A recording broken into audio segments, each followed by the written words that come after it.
Mesdames et messieurs, bonsoir. L'image du jour, 7000 élèves néo-zélandais qui dansent le haka. C'est le résultat d'une guéguerre entre la France et la Nouvelle-Zélande. Vous en saurez plus dans l'Ouest du Pacifique. Première édition du Pacific Business Forum, 100 entrepreneurs et investisseurs des 4 coins du Pacifique se réunissent durant 3 jours à Nouméa. Que font-ils et à quoi ça sert? Réponse dans un instant. Suite et dernier épisode de notre feuilleton sur la saison cyclonique. Interview ce soir avec une prévisionniste de Météo France de Nouvelle-Calédonie. Comment s'annonce cette nouvelle saison? Nous serons en duplex de Météo France dans ce journal. Et puis le collège de Poya récompensé ce matin par le gouvernement pour leur démarche de développement durable. Il fait partie des 14 établissements du pays récompensés. Faire du business dans le Pacifique, stimuler les échanges entre les îles, c'est l'objectif du Pacific Business Forum qui s'est ouvert aujourd'hui à Nouméa. C'est la toute première édition, il se tiendra jusqu'à samedi. En tout, 100 entrepreneurs du pays et du Pacifique seront présents durant ces 3 jours. L'INSEE WAMO a pu assister aux premiers échanges pour mieux comprendre à quoi sert ce genre de réunion. Parmi les 140 entrepreneurs ayant répondu à l'invitation du Forum Pacific Business, il y a Sandro Carlini, directeur d'une entreprise calédonienne exportant essentiellement du squash à destination du Japon et de la Nouvelle-Zélande. Il est venu aujourd'hui dans un but bien précis. Je suis venu pour essayer de trouver d'autres pays acheteurs, des clients potentiels. Et donc c'est une occasion unique puisqu'il y a beaucoup de pays représentés. Donc je suis venu pour voir et rencontrer des nouvelles personnes. Du côté de nos voisins du Pacifique, Fidji espère beaucoup de cet événement. Ils sont venus avec plusieurs idées de transactions bien concrètes. Par exemple, nous avons un entrepreneur qui veut avoir une ferme de crevettes dans le Pacifique. Il a déjà une petite ferme, mais il voudrait discuter avec d'autres entrepreneurs ici en Nouvelle-Calédonie pour voir comment ils peuvent travailler ensemble. Ce forum est aussi l'occasion de nouer des liens de solidarité économique entre les différents pays du Pacifique. Sentiment que l'on retrouve chez les Kiwis, avec cet entrepreneur réputé venu d'Auckland, spécialisé dans le graphisme marketing. We're all neighbours, we're close neighbours, and we need to. There's a lot of opportunities that we can work together. So I think we can offer services, but I'm also wanting to provoke ideas for the Pacific to export to us as well. You know. Au total, 10 pays ont répondu à l'invitation, en grande partie les pays du fer de lance. Pour la CGPME, ces rencontres constituent des enjeux pour le pays. Alors les enjeux sont importants, ce sont déjà des rencontres dans la zone régionale et dans la zone pacifique avec nos homologues entrepreneurs de la zone. Et c'est aussi les enjeux vont nous permettre en fait de trouver les autres leviers de croissance économique que la Nouvelle-Calédonie a besoin, que le pays a besoin pour relancer en fait son économie. Une réussite pour le CGPME qui espère qu'un autre pays du Pacifique reprendra ce forum. Et parmi les invités, Clement Wayne, secrétaire général du gouvernement de la Papouasie-Nouvelle-Guinée. La Papouasie, prochaine destination de Philippe Germain, président du gouvernement de la Nouvelle-Calédonie. Clement Wayne, intéressé par l'expertise environnementale du pays. On l'écoute. First impression basis, New Caledonia is like the jewel in the ocean, and we found to our great interest and great satisfaction that New Caledonia has huge potential that it can offer to Papua New Guinea and to the rest of the Pacific. We have met with different technology developers, especially those consortium that are working to develop the water resources and the natural environment, including the Kainelo platform that is being set up by Blue Sham, which we are now looking at acquiring those technologies for our purposes back in Papua New Guinea. That's a very unique platform, and it is more relevant and more applicable to Papua New Guinea conditions. So we're also looking at exploring that. We've met with Air Kalin to explore potential for air services between Port Moresby and Noumea.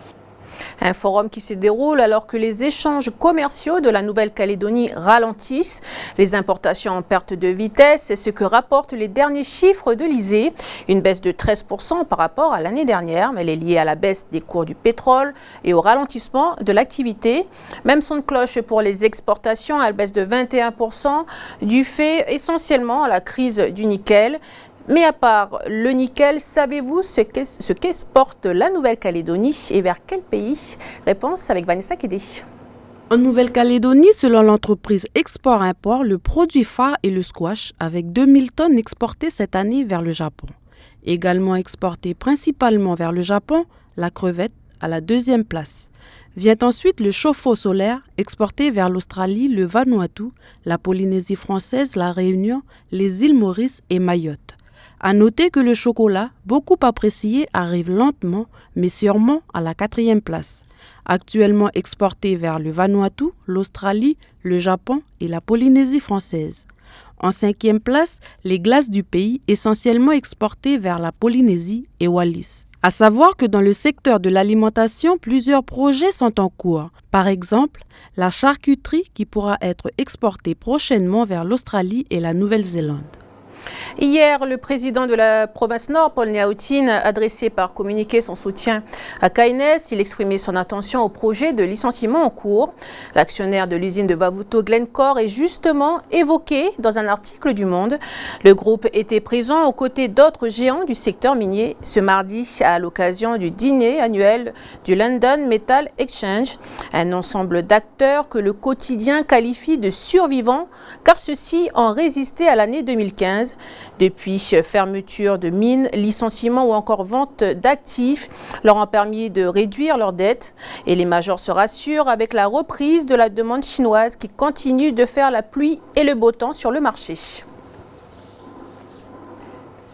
De notre feuilleton sur la saison cyclonique, du côté de l'organisation des secours, la sécurité civile supervise le centre de commandement pour coordonner les actions. Actions déclenchées dès que l'avertissement est lancé par Météo France Nouvelle-Calédonie grâce aux 3 radars implantés au pays. Celui de Nouméa a été remis en service il y a un mois après un incident dû à un feu. L'an dernier, nos journalistes Michel Pimbé et Ismaël Wakaseou avaient fait un reportage sur ce radar. Je vous propose de revoir un extrait.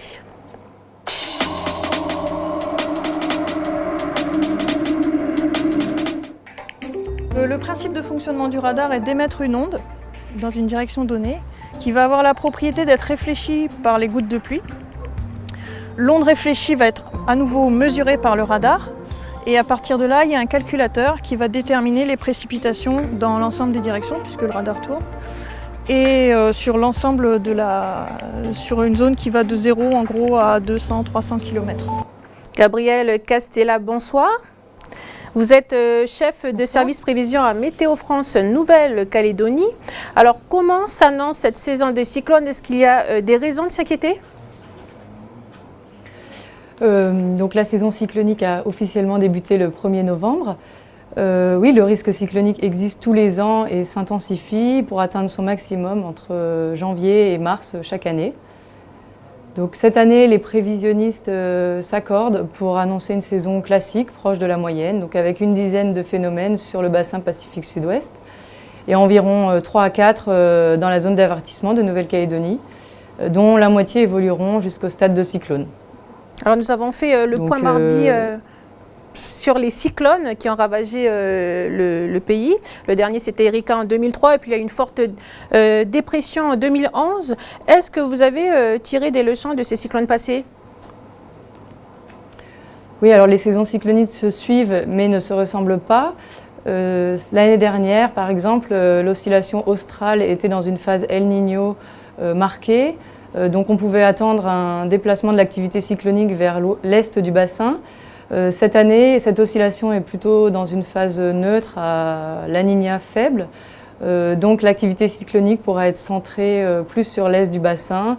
Donc la Nouvelle-Calédonie reste au centre d'une zone active par sa position à cette latitude dans le bassin. Donc Météo France suit les systèmes qui se développent et évoluent à proximité de la zone d'avertissement. On fait des bulletins d'activité cyclonique quand on détecte des dépressions tropicales qui se forment à proximité. Et dès que le phénomène rentre dans la zone ou intéresse directement le territoire, on fait une production particulière toutes les 6 heures avec un bulletin spécifique qui décrit le phénomène, son intensité, sa position, et également son évolution pour les prochaines 24 heures et enfin les impacts sur le territoire. Tous ces bulletins sont rédigés donc, par les prévisionnistes de Météo France et s'accompagnent d'une carte de trajectoire, donc avec les rayons des cercles de vent forts et également donc, les positions prévues. Alors, la revue de presse de ce lundi parlait c'était des prévisionnistes australiens qui parlaient de stabilisation des phénomènes cycloniques. Par contre, les cyclones deviendraient plus intenses et leur trajectoire pourrait être modifiée par rapport à leur trajectoire habituelle. Est-ce que ça ne compliquerait pas votre travail ? Alors, c'est vrai qu'il est habituel que les phénomènes cycloniques se déplacent vers le sud, donc en suivant une trajectoire plutôt orientée vers le sud-est du bassin quand il dépasse les latitudes de 20 à 25 degrés. Météo France suit tous les systèmes afin d'alerter au mieux les populations. Et également, on joue un rôle d'expert auprès des autorités locales pour les aider dans le déclenchement des alertes. D'accord. Gabriel Castella Ces dernières... Non, allez-y, je vous ai coupé, je pensais que vous avez fini. Ces dernières années, c'est vrai qu'on peut noter un nombre de phénomènes plutôt en diminution, mais par contre, ils seraient légèrement plus intenses. Donc oui, on est d'accord avec les prévisionnistes australiens. Gabriel Castella, merci d'avoir répondu à notre invitation. Dans l'actualité, en bref, un mot de football. L'AS Magenta représentera le pays pour la Coupe de France. La décision est tombée aujourd'hui. Dans un communiqué, la Fédération calédonienne de football confirme le résultat de la finale de la Coupe de Calédonie, attribuant un match gagné au tir au but de l'AS Magenta. AS Magenta FC Pau, c'est le 2 novembre prochain à Noumadélé. Un match comptant pour le 7e tour de la Coupe de France. Je vous le disais, le collège de Poya a reçu ce matin le label E3D du gouvernement. Poya qui fait partie des 14 établissements scolaires récompensés pour cette 2e édition.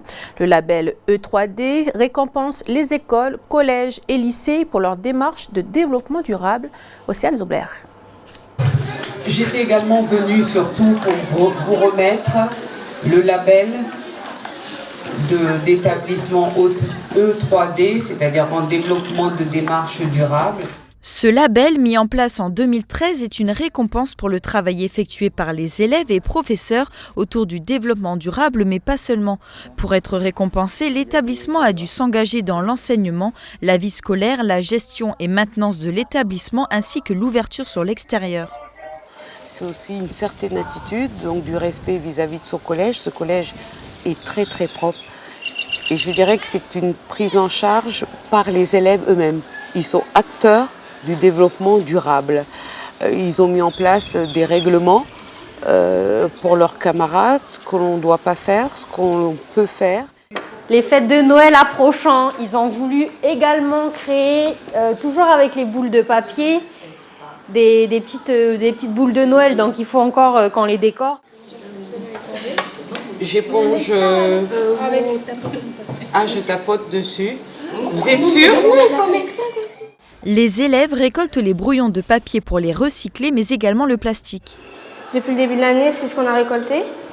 Les piles, elles ont été déjà envoyées, donc là, on n'en a pas, je crois. Et là, c'est les bouteilles pour le recyclage que tous les élèves ont emmené, avec le même principe de points verts. Chaque classe cumule un certain nombre de points verts et tous les semestres, il y a 2 classes qui sont récompensées. Donc c'est vrai que les élèves sont très motivés en même temps pour le recyclage. Le collège de Poya pourra garder ce titre pendant 2 ans, au bout desquels l'établissement passera au label de niveau 2 si la démarche de développement durable avec les élèves est toujours active. Et on enchaîne avec le web du Pacifique. Ce soir, Prosper Poigou nous parle de fierté maori et de Miss Fafine à Samoa.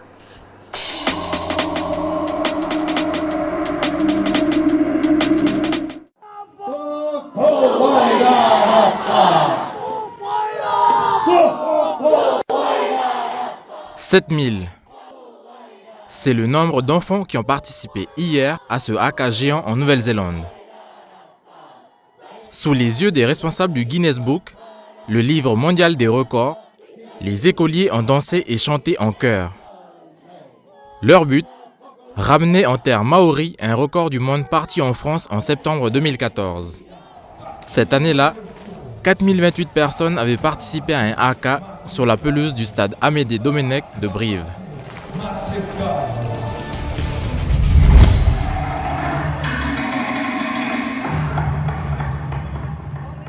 Toujours en Nouvelle-Zélande, autre danse, mais pour une autre cause. L'équipe de Fresh TV vient de publier la vidéo d'un événement diffusé en août dernier. L'élection de Miss Auckland Samoa Fa'a Fafine. Il s'agit d'un concours annuel de beauté transgenre qui attire un grand public car les participantes ne se prennent pas trop au sérieux. Pour les organisateurs, l'événement revêt un caractère important. Le défilé a recueilli des fonds pour le financement d'un foyer de personnes âgées et permettra également l'organisation d'un forum qui traitera du suicide dans la communauté Fa'a Fafine.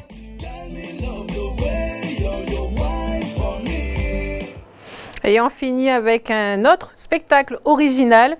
Il s'agit des marionnettes d'eau du Vietnam, spectacle qui se jouera au Centre culturel du Mont d'Or à l'occasion du 9e Forum francophone qui s'est ouvert aujourd'hui à Nouméa. Il se terminera samedi. Le Vietnam, invité d'honneur de cette édition. Je vous propose d'en voir un extrait.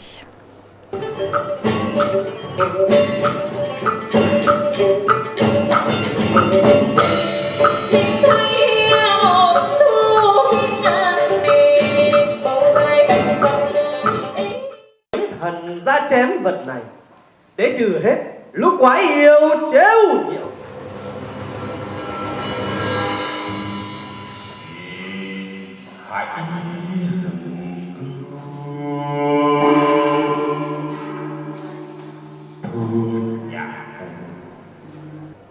Voilà, c'est la fin de ce journal à 20h15. Ne ratez pas le premier numéro de votre case politique, présenté par Jenny Briffa. Invité ce soir Thierry Lataste, haut commissaire. Justement, le Haut-Serre parodié ce soir par Sam et Maïté, reporter. Voilà, merci de nous avoir suivis. Excellente soirée à vous et à demain.